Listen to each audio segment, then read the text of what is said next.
presented by Mathli Express Music।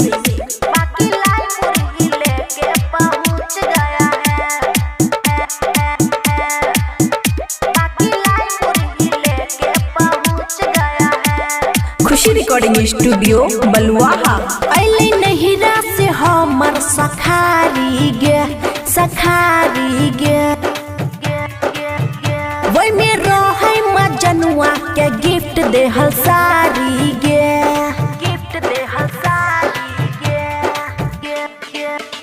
अले नहिरा से हमर सखारी गे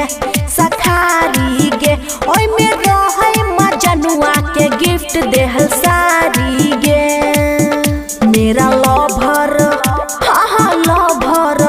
मेरा लवर जी हमसे तो लूच गया है, लूच गया है। बाकी लाई मुरही लेके पहुँच गया है। मेरा लवर जी हमसे तो लूच गया है। बाकी लाई मुरही लेके पहुँच गया है। अब क्या होगा? बाकी लाई मुरही लेके पहुँच गया है। DJ good Madhubani, DJ good Madhubani. बाकी लाई मुरही लेके पहुँच गया है।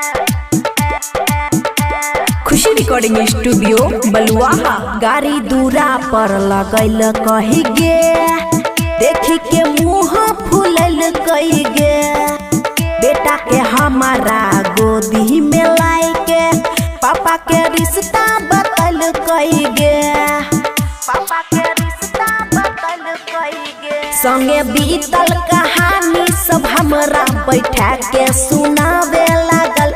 एको बेरी न हमरा से नजर में नजर मिलावे लागल। खिलल चेहरा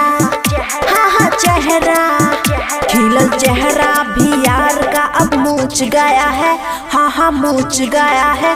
बाकी लाई मुरही लेके पहुँच गया है। खिलल चेहरा भी यार का अब मूछ गया है। बाकी लाई मुरही लेके पहुँच गया है। समझे? बाकी लाई मुरही लेके पहुँच गया है। DJ good Madhubani, DJ good बाकी लाई मुरही लेके पहुँच गया है। खुशी रिकॉर्डिंग स्टूडियो बलुआहा। हमरे खातिर छै कुमार गे साचो में कह रही छे प्यार गे भेले मजबूरी में दोसर से शादी करे छे तब इंतजार गे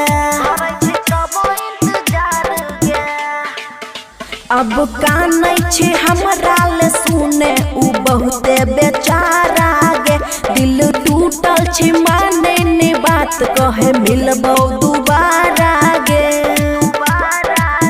मेरा रोशन रोशन मेरा रोशन दीवाना तो लूच गया है, लूच गया है। बाकी लाई मुरही लेके पहुँच गया है। मेरा रोशन दीवाना जी लूच गया है, लूच गया है। बाकी लाई मुरही लेके पहुँच गया है। खुशी रिकॉर्डिंग स्टूडियो बलुआहा।